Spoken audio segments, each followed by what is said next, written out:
Start your business day right. Morning Drive with Tim Elliott on Mira Business FM.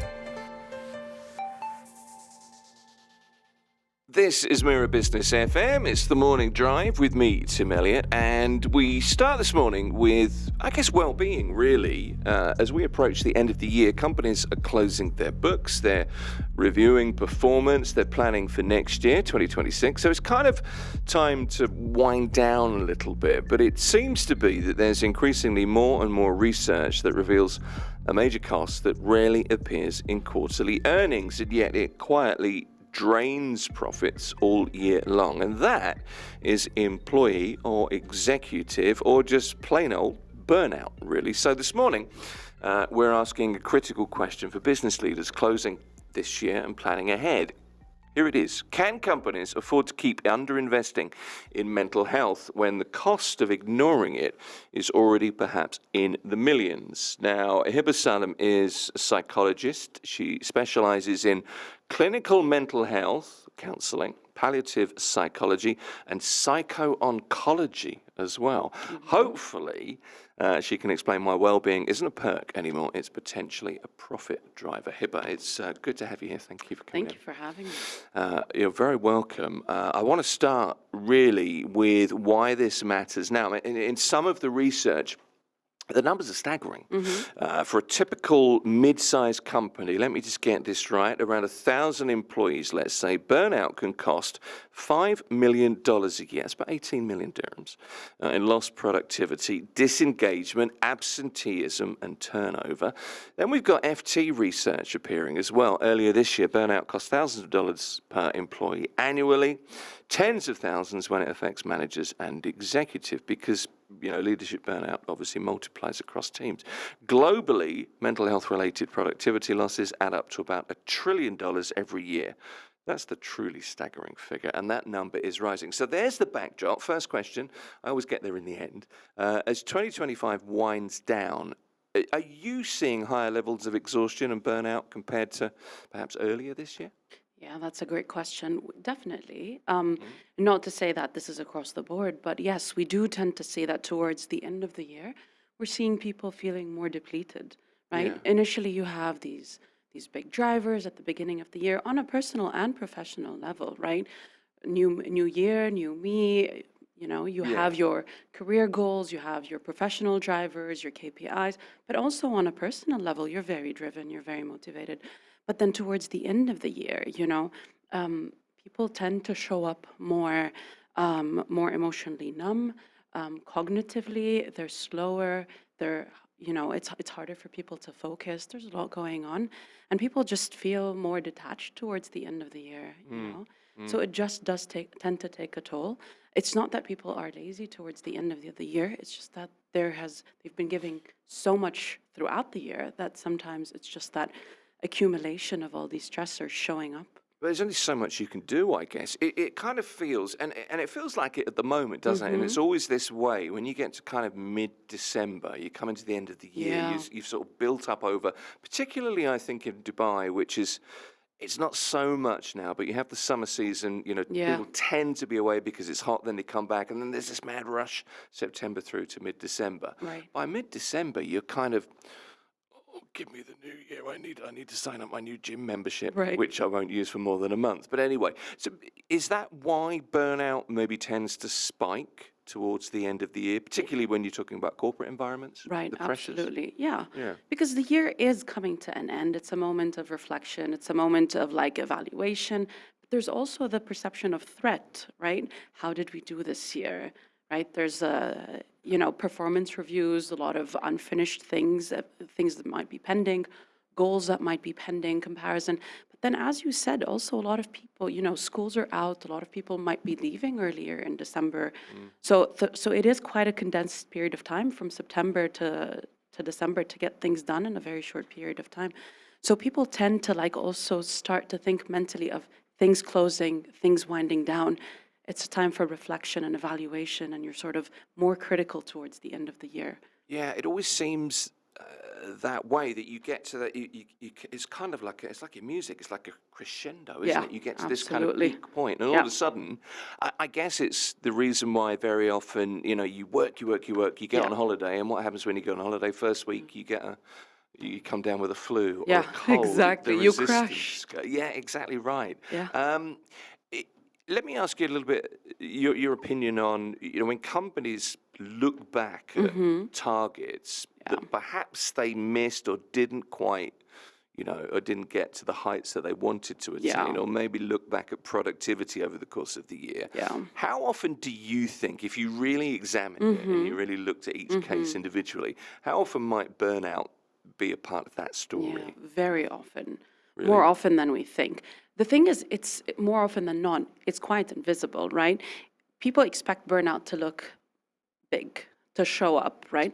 But sometimes it doesn't always look very drastic or dramatic. Sometimes it's just about, slower thinking, changes in focus, changes in drive and motivation, more mistakes. So sometimes it's not showing up in this drastic, dramatic way, but it's just sometimes people tend to take less risks. They stick to what's safer. Okay.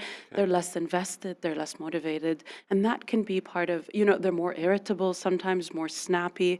So sometimes you see cognitively the brain is starting to slow down. It's been under sustained stress for a very long period of time. And, it just shows up that way. So sometimes it's just about the limits to problem solving, to those cognitive aspects of things that we... It's interesting you say that, actually, because, and the fact that you say it shows up that way, but I guess in lots of companies, not all, but many, it kind of doesn't show up that way because managers would be, maybe you're covering for parts of the team that they know is underperforming, but want to protect people or, look after people, or are kind of aware or are becoming aware that, this person's not performing at their best and there must be a reason for that, whether it's burnout or, however they see it.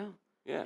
But also for managers, they see it from both sides. They're seeing both sides of the equation, and it's just trying to balance between, what they notice in terms of their employee productivity or that burnout or these cognitive shifts, but also understanding that there are deliverables that need to be met, right? Yeah. So it's just about trying to find that balance as well. So, you're also seeing it from a manager's perspective where they're really trying to sort of keep that equation as balanced out as possible, with whatever resources they have. You can see why, I think, in companies that it's difficult to, it's difficult to deal with, because you know what it's like with your friends. When somebody's not their it's their usual self kind of thing, and you think, well, there's something wrong there. Maybe it's just a bad day. But if that continues, you kind of think I should do something about it. But at work, it's a little bit different because it's as much as it's a personal situation. You have targets to meet, you've got money to make, you've got customers to see, whatever it is. Exactly. And I think maybe, or I'm wondering if maybe it gets kind of brushed under the carpet, not because people don't care, but because you're just too busy. Yeah, exactly. And that tends to happen. Yeah. But we're also noticing, in all fairness, more of a trend from HR in a lot of companies, especially the bigger companies, encouraging their employees to seek out psychological support, to seek out psychological services, right? So again, they're trying to create that, but as you mentioned, there is only a specific scope that you can work with because there are clients, there are expectations, there are deliverables. So you're trying to give that support, but your scope is relatively still limited, right? Because you need a systematic shift towards more of this, more time for recovery, more time for mental health breaks, more time for self-care, self-soothe. And sometimes that doesn't exist. I love that self-soothe. Yeah, I'd be good at that. I'm very happy just to sit and soothe and sit in a corner and stare into space. Wonderful. But I think there are real implications for business that there is a real financial cost here. And I mean, it is hidden. So how, with the people that you work with, how do you talk to executives or corporate types? How should they be factoring in costs if they're looking at budgets for next year? How should you be approaching this, do you think? I think it's more of seeing it as a long-term investment in terms of investing in mental health on the long term, right? Because again, it's not a sprint, it is a marathon. And the more you can put into that tank in terms of maybe spacing things out more, being more realistic with targets, being more realistic with objectives, just giving employees more of that space to, again, take those mental health breaks, to be able to take care of themselves better, because then you're getting more of that sustained productivity. And I think that's more of what you want. It's not of like that, stretch and then we start to see a dip in productivity. We want that productivity to be sustained across the year. So we want to be able to make sure we're doing it in a way that's more systematic. Well, it's like you say, it's a marathon, isn't it? So I It guess is. you should be treating it that way. Yeah. I guess as well, dealing with this is not just as much as it's we have budget aside if you do need help with this, to deal with this, but it's also the emotional intelligence to be able to see that in the first place. Absolutely. But also having the right systems in place, because again, we're talking a lot about mental health, but are we allowing the space for it? Right. It's almost a buzz phrase, isn't it? I think for a lot of people, it's kind of as a glance in the direction. Exactly. But, yeah. And again, we do a lot of corporate talks, and there's a lot of that move towards like, let's give mental health more of a presence in the workforce. But then we're connected 24/7, right? So when we're sending each other emails at midnight, even if we're not replying to that email, just that buzz on your phone, that puts a lot of toll on us. So it's also about like what kind of boundaries are we putting within those workspaces? When are we emailing? When are we connecting to people? When are we trying to reach out to people? So, placing those, again, it's about sustaining that change through all areas, even on the personal side. There's a lot to be said, isn't there, for knowing when not to contact somebody that works for you and understanding that maybe they need some space. How does leadership burnout, and particularly leadership burnout here at the end of the year, affect momentum going into the new year? Because you have this point where it's build up.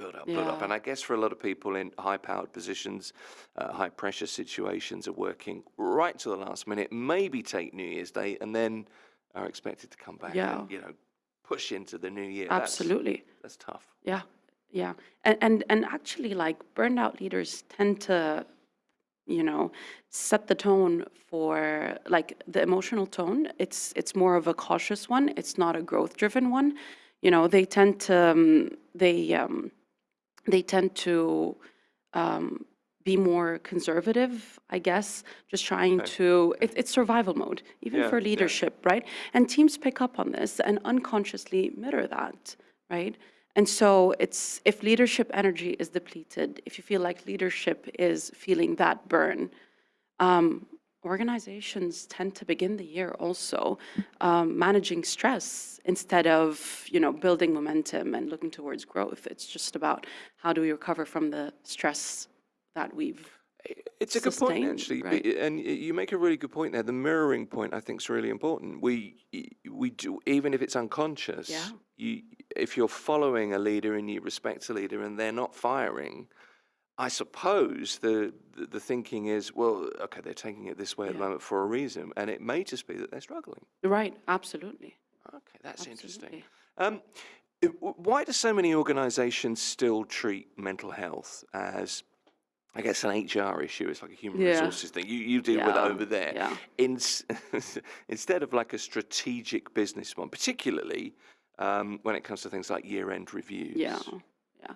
I think you mentioned that mental health is becoming like a buzzword, and I think there's a lot of misunderstanding that comes with mental health or the mental health buzzword. A lot of people think it's just emotions and stress management and whatnot, but we tend to overlook the fact that psychological well-being, burnout, mental health also means brain functioning. It means drive, focus, motivation, right? How we're seeing the bigger picture. And so stress, anxiety, burnout, all indirectly and directly affect attention, affect memory, affect judgment, affect impulsivity, affect self-regulation. And so these are essentially the skills that leaders rely on in their employees for good performance, like for growth-driven performance. So basically, I think we need to start seeing mental health more of also part of the decision-making process, the problem-solving process, the the employee's ability to perform at the level that we'd like them to perform at. It's not just about, I'm tired, I'm stressed, I'm overworked. No, it does impact performance. It does impact an employee's motivation, their drive, their willingness to put more of themselves into the company. Right. I mean, again, it's that understanding, isn't it? Because it's very easy to say, and I have friends that do this, and I always think, you're not.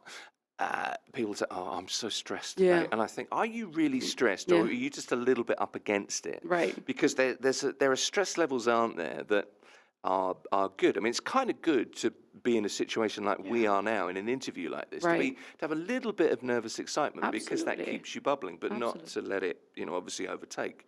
Not that I'm saying you are, don't get me wrong, but you know what I mean. And I guess in a workplace situation, a little bit of stress is, a little bit of pressure is a good Yeah. thing. It helps you perform. It's just knowing when it tips over the other side. Absolutely. Yeah. And one of the models we are constantly referring to, especially from a corporate standpoint, is the compassion-focused approach. And basically, it talks about three emotional systems that we all have: the drive, the threat, and the soothe.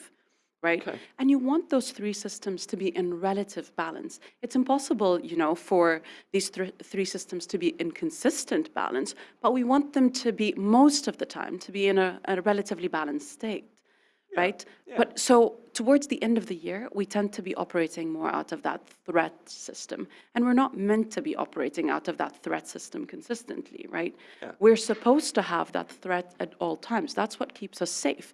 If we didn't perceive threat in a lot of situations, we would be in a lot of danger. So threat is important and it's essential, but it needs to be balanced out by drive and soothe. And so if we're operating just out of threat, that's not optimal. If we're operating out of relatively three balanced systems, that's ideal. We need threat. We need that bit of, as you said, that fire underneath It's us. primal, isn't it? We need it. It's Yeah, essential. yeah, It's survival, right? Yeah. We need to perceive dangers in an environment. It's the system that keeps us surviving and well. That's interesting. I was just making a note there. I No, wasn't being rude. I please. was just putting down the drive, the threat, and the soothe. That's how I'm going to live my life. Yeah. Sounds like a Clint Eastwood movie. But anyway, what was the question I wanted to ask you? The warning signs that suggest burnout may be imminent or it may have already happened. Yeah. Because from your point of view, I guess this is about treating it, and that's the important thing. But from a business point of view, Yeah. aside from looking after people and treating however they may be afflicted, if Yeah. you like, this is a question from a very business-centric standpoint that profits could Yeah. be affected, even Yeah. if your revenues are coming in. Looking forward, how much profit are you going to make if people can't continue? Right. So, what kinds of warning signs should leaders or should employees, co-workers, colleagues be looking out for? So we always, when we talk about warning signs, we try to highlight it in three ways, right? Okay. The emotional, the physical, and the cognitive, right? It could show up in any of these three ways. It could show up in all of them, right? So sometimes it's about employees becoming more sick, more tired, more fatigued. So the physical symptoms, more headaches, Right. disruptions to sleep, right? You hear a lot of employees towards the end of the year complaining they're not sleeping well, their appetite is impacted. So there is the physical, but then there's also the cognitive. You see people less focused, less attention. They're making more mistakes in their work. And then emotionally, people tend to be snappier, more irritable, more impulsive in their decision making. They're crying more often, they're getting angry more often, they're more snappy. So you want to try to think about it in one of these three categories or all three at the same time. But it doesn't always show up in the ways we expect it to show up, right? Yeah, okay. So sometimes you're looking at someone and they're smiling and you're like, oh, they're fine. Yeah, they're fine. But, then basically like someone drops their water bottle in the lunchroom and they just immediately like snap. And you see that this is quite out of character for them. So it's any changes in behavior or changes in like cognitive abilities. Again, people feeling more tired, more drained. You see them more slumped over, a lot of pains, complaining of a lot of physical complaints. So these are also telltale signs. It doesn't always show up the way we expect it to show up in terms of like people collapsing in a corner. Yeah, it's that kind of wherewithal to be able to deal with it. Look, there's a good few questions coming in for you. Can I Yeah, put a few let's of do these it. to? This is Khalid. I own a company of 20 employees. Since we went hybrid, I feel like I have no idea how stressed my people are. I can't see them at the desk. Clearly an issue over the last few years. How can I... Khalid sounds like a good guy, actually. How can I genuinely check in on an employee's mental health without sounding like I'm accusing them or invading their privacy? That's an interesting question. Yeah, that is a good question. That is a very good question. I think in a lot of situations, people tend to just, first and foremost, want to be heard, want to given a platform to just sometimes just speak up and feel understood and seen. So sometimes it's just about, coming, sitting with a person and saying, how have you been? Right? Just asking if they're it's okay. as simple as like, yeah, Right, okay, yeah. okay. But sometimes asking like, are you okay, comes with a yes or no answer. Right? The more open-ended questions, right, shows that you really want to hear, like, how have you been, right? I've just learned a lesson there. That's such a good point. Yeah. Yeah. Okay, so don't ask closed questions, so open questions. It depends on the context. Closed questions are great, but a lot of people might just say, yeah, I'm okay. And you see it a lot in the hallways when you're passing by a colleague, like, all okay, yeah, all okay. But sometimes when you're like, how have you been, right? It feels like you're a bit more invested in that answer. You want to hear how they're really doing, right? So using those open-ended questions, reflecting back on people, like, what do you think has been most tiring for you? Or where do you feel like there's an area that has been draining you a lot? Or what do you feel you need a bit more of? Those open-ended questions, I think, tend to do a lot in terms of supporting people to feel just heard and seen and understood. Okay, Khalid, there you go. That's an answer. Dustin, my team is totally burned out. We've recognized it. Performance deteriorates. We don't have any budgets. It's frozen. We can't afford a huge new wellness program. So how do I address this? Yeah, that's Tough one. That is tough. Sometimes it's helping people identify, like doing a few workshops, a few, just more of the larger scale things, signposting what things might look like. Again, it's good to recognize burnout, but it's important for people themselves to recognize burnout, but also allowing space for that recovery if we're noticing burnout. Because if we're doing this on a more regular basis, right, it doesn't take a lot of expenses. But if we're doing it on a more regular basis, then we need less of that bigger budget to sort of address it. It's more like you sprained your ankle, you rest it for 2 days, and then you're fine. But if you sprained your ankle and then you put that pressure on it to go and run, that's going to require physiotherapy and, potentially surgery and then a lot more work.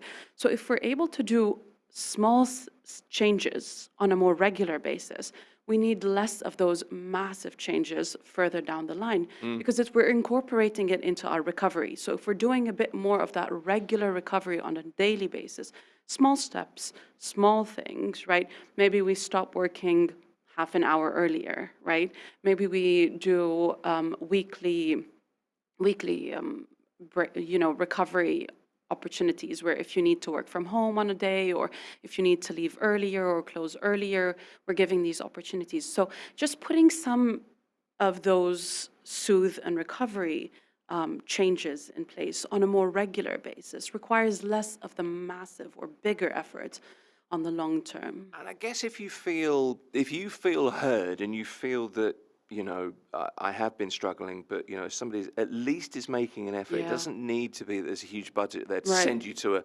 a Maltese or Bali or Bali. Much as that would be nice. But if you feel as though you've been heard and, it's like, go home half an hour early, go and see the kids, go and do this, that helps, Exactly. I guess, as much in some ways. Yeah. Okay. It does. That's interesting. There's another question came in, actually. Let me just put this to you.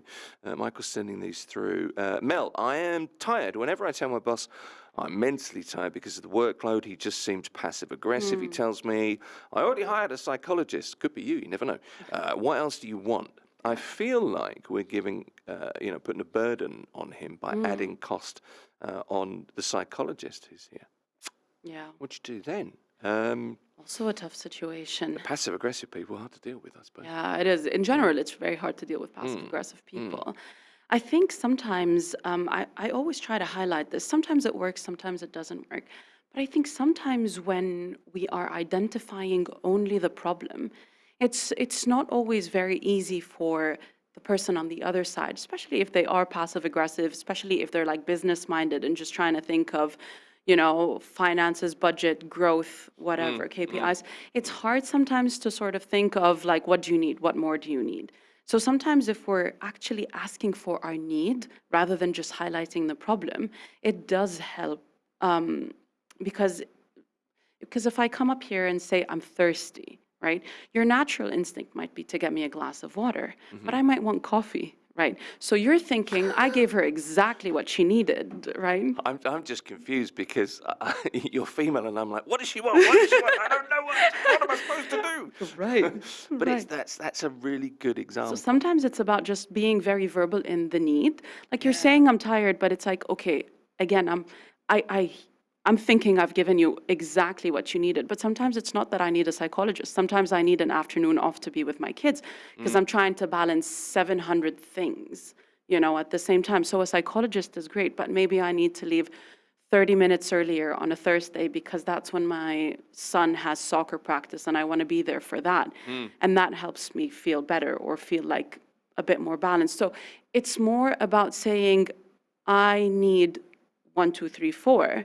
And that leader might come back and say, I can't give 1, 2, 3, 4, but I can give 1. And it's about trying to find that in between, like, okay, you can't give, let's talk about it and see what we can do. Yeah, and it's also a good point that it works both ways as Absolutely. well. We've kind of taken one aspect, I suppose. Can I ask you just a couple of quick questions? We've got a minute or so left. For a CEO or an executive, or really anybody, I suppose, in like a high-pressure role for that matter, for anybody listening or watching right now, what's something they should stop doing before the end of the year to reduce burnout risk if they feel, I am actually stressed, but I mean stressed. Is there any? I mean, I'm not asking you for the magic bullet. Here, Right, but is right. there something that stands out immediately? If there's not, that's fine as The well. first thing that comes to mind, and I don't know if this is, the pearl of wisdom you're looking for, I don't think it is, but I think sometimes we need to listen to like our bodies, our minds, and everything there.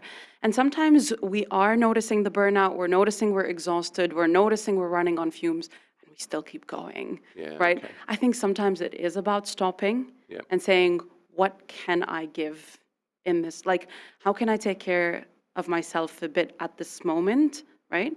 And then what do I really need to sort of push through on till the end of the year, and what can I sort of put aside for now or sort of put on the back burner for a minute because again, you're almost running on empty, so you have to be very strategic in where you're putting your energy. It doesn't make sense. You're already feeling the burnout. You don't want to push it further. You want to be mindful in how you're using that last bit of energy, but also like trying to pause, take a bit of time for rest and relaxation. It might seem counterproductive, but I think that's what's going to help you get over that finish line. If you try to take a pause, be very strategic in how you use your energy, be very mindful in where you're putting your energy, budgeting that energy, whatever is left in the tank towards the things that are most important. And if you're able to put in some recovery, that's great. And it's knowing where to say no, isn't it? The old thing of, I really can't get that done right now, rather than... Right, exactly. People are using a lot of the physical trackers, the Whoop, for example. And I always use Whoop as an example in my sessions because it does help people to sort of visualize it, right? We're always looking at that physical recovery, physical sleep, physical strain. And that strain is always a subset of how well we've recovered the day before, right? That strain is not the same and consistent every single day. You're in the green in terms of recovery, you can put in more strain. If not, you need to minimize your strain, right? Just towards that optimal level, but you need to be very mindful because of how much you've recovered. If your recovery is poor, your strain needs to be more mindful, right? You don't want to overstrain yourself. We do so well with it in the physical scope. I think we need to also think of our emotional, our psychological capacity in the same way. If I'm in the red in terms of my recovery, I need to be very mindful in terms of how much strain I'm putting on myself. So many questions I want to ask you, but we're over time, unfortunately. We'll do this again. Hopefully you'll come back, because there are a million questions and loads more questions coming in on the text line on WhatsApp as well. Hiba Salem is a psychologist. She's from Sage Clinics here in Dubai. But thank you very much. Thank you so much for having me. Appreciate it. Good to have you here. Don't forget, leave us a like, hit subscribe, wherever you're joining us from. Get in touch. Let us know what you think. And remember, pretty much everything we do is available to listen or watch again. Just search Mira Business FM, wherever it is you get your podcasts from, and however you listen. This is Mira Business FM.